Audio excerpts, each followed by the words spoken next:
Boa noite, pessoal.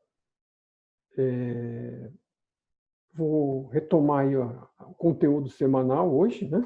Depois do Carnaval, falando sobre a minha grande teoria de tudo, My Big Toe, do físico e pesquisador da consciência americano Tom Campbell. Nós já fizemos 2 vídeos introdutórios em 2 semanas anteriores. Explicamos alguns conceitos principais, chave, que são definidos logo no início do livro, e que são úteis para dar continuidade no entendimento. E vamos começar do começo, né, da parte de conteúdo do livro. Já temos essa base dos 2 vídeos anteriores, a gente vai explicar alguma coisa de novo, não é problema ter que lembrar aquilo, mas eu acho que foi interessante ter aquela explicação mais básica para ter um ponto de partida, ok?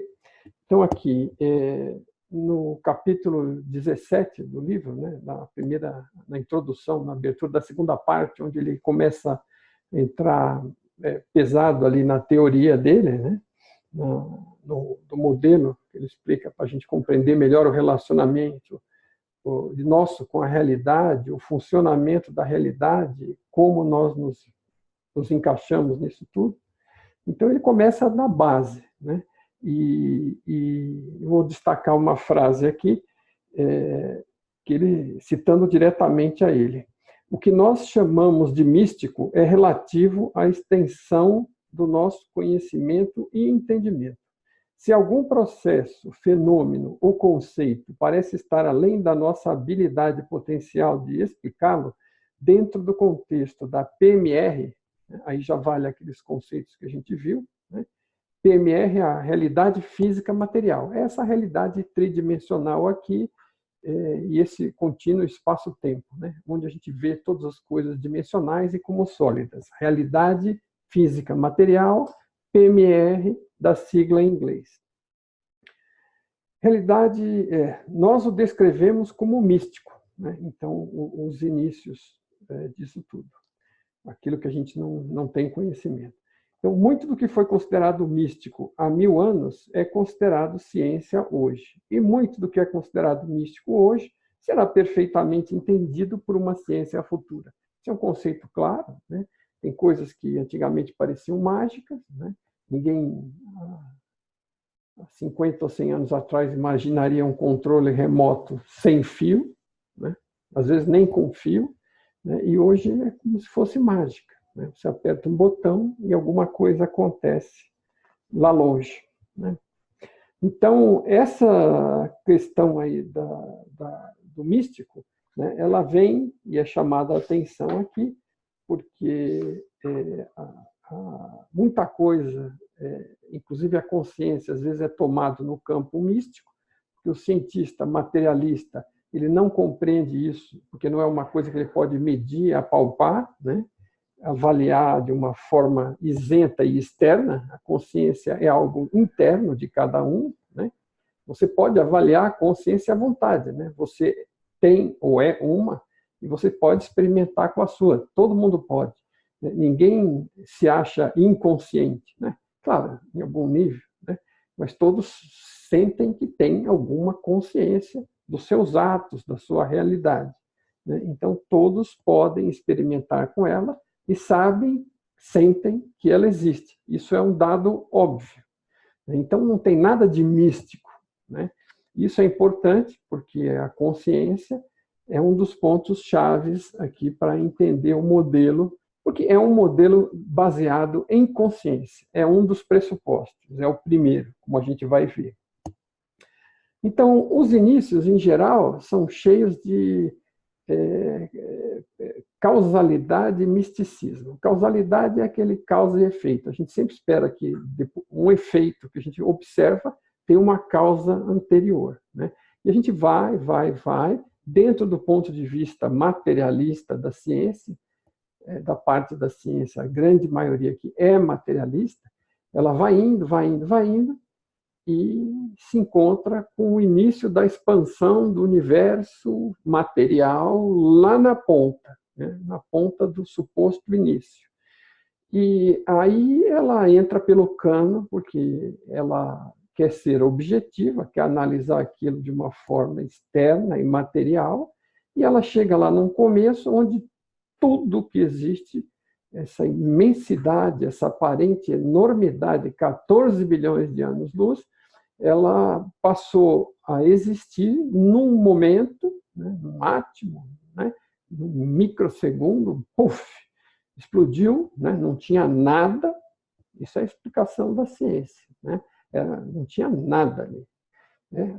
Aí começa a inventar que o nada é cheio de coisa, né? De alguma forma, que do nada sai tudo isso. Porque o que acontece? Eles têm que ter alguma coisa anterior, né? E assim, cara, não tem. A partir de um determinado momento, a realidade começou a existir, e aquele ponto é um ponto delicado, onde o anterior, essa realidade, não existia nada nessa realidade sólida para se criar todo o restante a partir dali. Então, é um ponto de interrogação gigantesco. E, assim, a gente poderia chamar de místico, apesar de ser da ciência, porque ela adota algo como se fosse religioso e místico, né?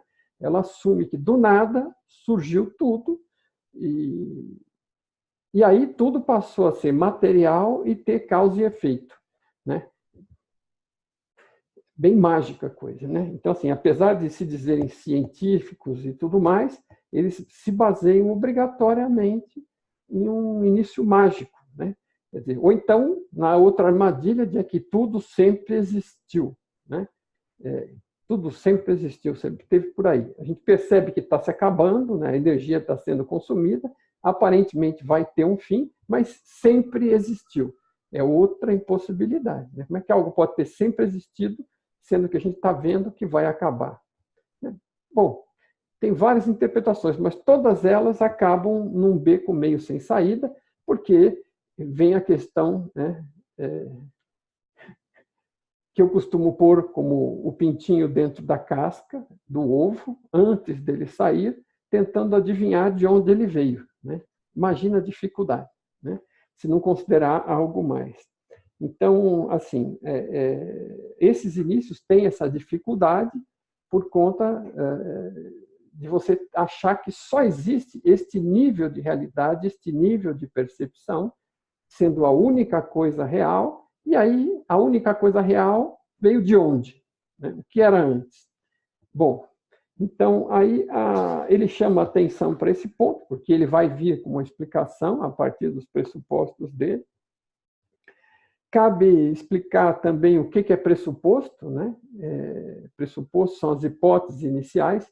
Toda a teoria científica, ela parte de algum ponto inicial. Ela supõe isso, aquilo e aquilo outro, 1, 2, 3, 10 coisas, né? Seja lá quantas forem. E, em cima daquelas coisas, eles constroem um modelo, às vezes com equação ou não, que gera alguns resultados, que prevê como é que aquelas coisas que aquele modelo está analisando vão se comportar, né? Sempre baseado em pressupostos. Se a teoria é boa e os pressupostos são bons, o modelo é bom, é consistente, vai fazer muitas previsões boas que vão confirmar os seus resultados. Como é que a gente avalia a qualidade do modelo? Pela qualidade das previsões que ele faz, né? Ele fazendo boas previsões, a gente vendo os resultados que ele dá, vai confirmando que o modelo é bom, ou seja, que as ideias básicas são válidas, e porque elas conseguem ajudar a prever uma porção de coisas. São resultados mensuráveis na outra ponta dos resultados, porque na base, os pressupostos, eles não são comprováveis por si, né? Os resultados das previsões validam a qualidade do modelo. É sempre assim, né? Não tem como provar que essa teoria está certa ou aquela outra está certa. Ela tem evidências a favor pelos resultados, né? E é assim que a ciência, o modelo científico avalia as coisas. E o modelo científico é muito bom, né? Só precisa tomar cuidado com os pressupostos e as ideias iniciais e não ficar fechado para as possibilidades. O problema é você se fechar num cubículo dentro da casca do ovo e supor que você está vendo toda aquela parede branca e que aquilo tudo é sólido e que é a única coisa que existe. E aí começa a adivinhar o que está do outro lado sem saber, né? Então, aí ele previne, no capítulo seguinte, cuidado com a armadilha de crença, né? Então, e nem vamos falar de crenças religiosas, né? A melhor recomendação para o livro, a atitude correta, que é outro capítulo seguinte, é você ter uma atitude de mente aberta e cética ao mesmo tempo. Por quê? Não é para você acreditar em nada do que é dito pela teoria, né? A teoria é um modelo, é um mapa, e você vai testar na prática o mapa andando pelas ruas e verificando se o mapa é bom ou não por si mesmo. Aí você verifica. E os resultados vão ser evidências para você de que aquilo que você considerou possível em um modelo apresentado presta ou não presta para você, é útil ou não é útil para você. E quão útil ele pode ser em função das previsões que ele faz para você, da forma como ele explica a realidade, como ele mostra as ruas, o trânsito, as mãos, né? Isso é uma analogia, obviamente, né? Mas então, cuidado com a armadilha de crença. O idealmente, suspenda suas crenças, né? Não é para abandoná-las necessariamente, nem é fácil de fazer isso, mas se você ficar com aquele monte de crença na frente, ele fica que nem um vidro translúcido, um vidro embaçado, e você não vai conseguir ver o que ele está explicando, não vai conseguir entender e não vai conseguir usar. Então, ele não pede que se abandone, mas suspenda suas crenças, fique com a mente aberta para ouvir o que ele está explicando e pôr na prática, experimentar e aí decidir, porque se você experimentar e der resultado positivo, isso não é mais uma crença, não precisa ser. Por isso que você não precisa acreditar em nada. Vai ser óbvio porque tem resultado. O resultado é óbvio, é útil para você ou não é. Então, essa é a melhor atitude. Cuidado com as crenças, porque a gente está cheio de crenças. Desde o primeiro dia que você nasce, começa a enfiar a crença na tua cabeça automaticamente, né? O que presta, o que não presta, o que está certo, o que está errado, e você já acha que as coisas estão certas ou erradas por conta desses modelos que já foram embutidos, dessas crenças armadilha de todos os tipos, científicas, sociais, culturais. Por exemplo, preconceito. Preconceito é a típica crença inútil, não serve para nada, mas você vem lá desde pequenininho que essa raça ou aquela não presta por isso ou por aquilo, né? E aí aquilo atrapalha a sua vida, de todo mundo, o relacionamento, as tratativas, gera um monte de animosidade inútil, né? Que não acrescenta nada a ninguém, né? É o tipo da crença inútil, é crença, não existe base nenhuma.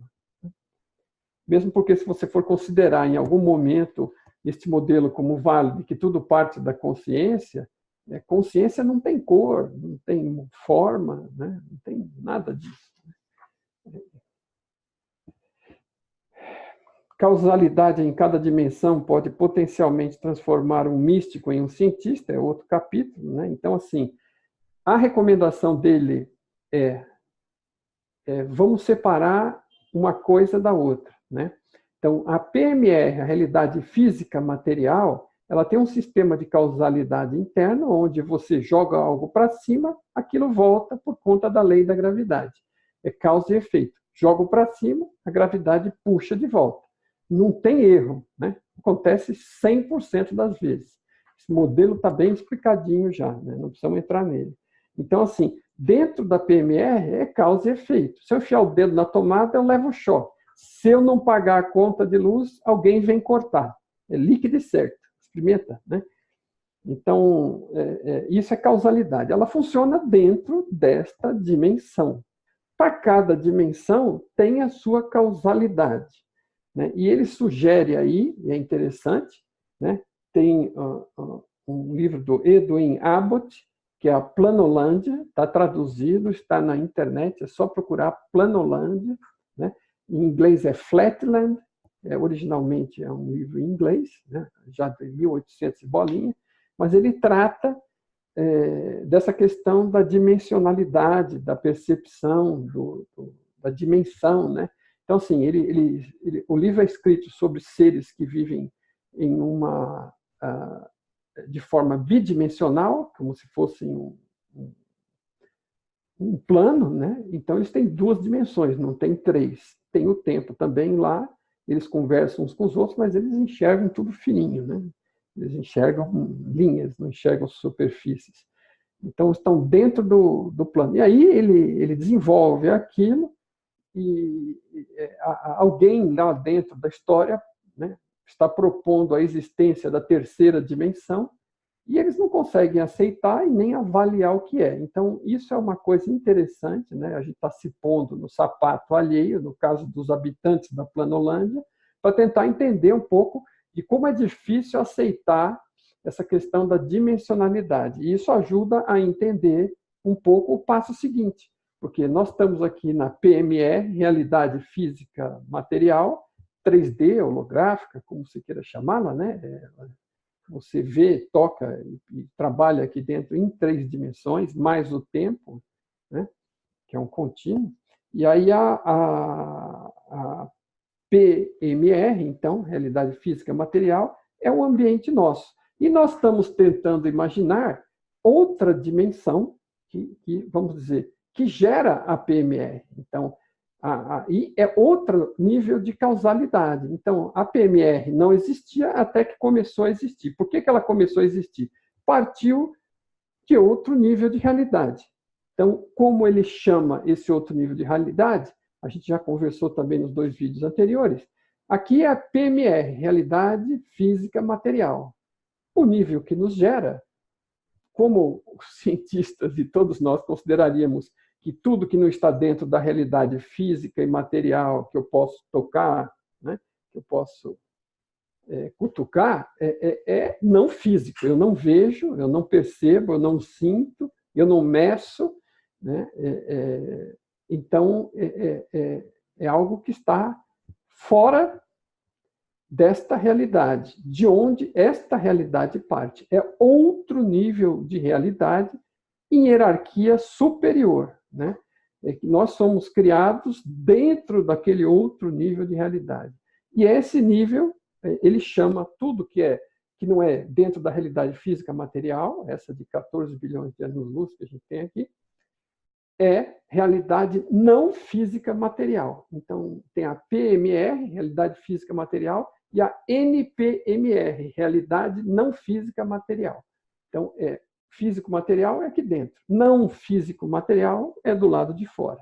Tudo que está da barreira dos 14 bilhões de anos-luz para fora, que gera a nossa realidade, é a realidade não física material, porque eu não posso tocá-la, não posso vê-la e não posso percebê-la externamente, objetivamente, como se pretende uma ciência materialista. Okay? Eu posso estudá-la a partir do desenvolvimento e estudo da minha própria consciência. Qualquer um vai poder fazer isso, como ele explica mais adiante ao longo dos capítulos. Então, realidade física material, essa aqui. Realidade não física material, a próxima, o próximo nível, do qual a nossa vem. Quer dizer, o Big Bang parte de dentro da realidade não física material. Não é que vem do nada, né? Não existe esse nada, né? Tem algo, só que é outro nível de causalidade. Então, aí é dado o chute inicial e aí começa o nível de causalidade dentro da nossa realidade a existir e funcionar. Não adianta querer estender para tapar o buraco da ignorância o nosso nível de causalidade para fora da nossa realidade anterior à sua existência. Você sabe alguma coisa de antes da existência, do nível de fora? Não. Nenhum cientista que só olha o sólido sabe. Né? Então, ele não tem como avaliar aquilo lá, não sabe o que se passa lá. Então, ele fala que é um vazio, é um vácuo, né? Um vácuo quântico, né? Sei lá, quer dizer, então, do nada sai tudo. Né? E depois ainda diz que é ciência, né? Eu fico abismado com isso, Né? Então, assim, é claro que é ciência até o limite. Acabou no limite, esquece, cara. Você não sabe, admite a sua ignorância. Vai usar outra ferramenta para pesquisar. Né? Aí pesquisou, descobriu algo, beleza. Agora você vai querer, de dentro do ovo, adivinhar o que está fora do ovo. Boa sorte, é um pinto bem esperto. Viés cultural, né? Toda a influência nas crenças que a gente sofre, né? A gente tem que sair da caixa, tem que, né? suspender as crenças. A gente está cheio de viés cultural, cheio de crendices, cheio de ideias e nem percebe. Às vezes a gente se pega repetindo frases dos nossos pais, né? É muito curioso, às vezes está falando com o filho e você repete uma frase que seu pai usava com você, aí você se toca. Puxa vida, e eu que achava que ele estava errado, por que será que eu estou repetindo isso? Então, a gente está coalhado de crenças, coalhado, creia, creia. Parece que não é assim, mas é. E a gente tem que ir aos poucos limpando isso, porque isso está no caminho do nosso desenvolvimento. Toda crença não é uma realidade, não é óbvia, não é algo que você realmente aprendeu. Então, ela vai atrapalhar você, mais cedo ou mais tarde. Então, quanto antes você se livrar das crenças, melhor. Essa é a atitude correta, né? Então, suspender as crenças, ir limpando as crenças, adotar uma atitude de mente aberta, né? E cética, não é para acreditar em nada, porque senão você está substituindo uma crença por outra, e isso também não serve. E o autor, nesse aspecto, é fantástico, ele insiste muito nisso. Tem gente que vai achar que é repetição, mas a gente é muito cabeçudo, acredite em mim, eu sei disso por experiência própria, né? Então, a gente acha que sabe tudo e não precisa de conselho, não precisa de sugestão, nada. Então, cuidado, cuidado com a armadilha da crença.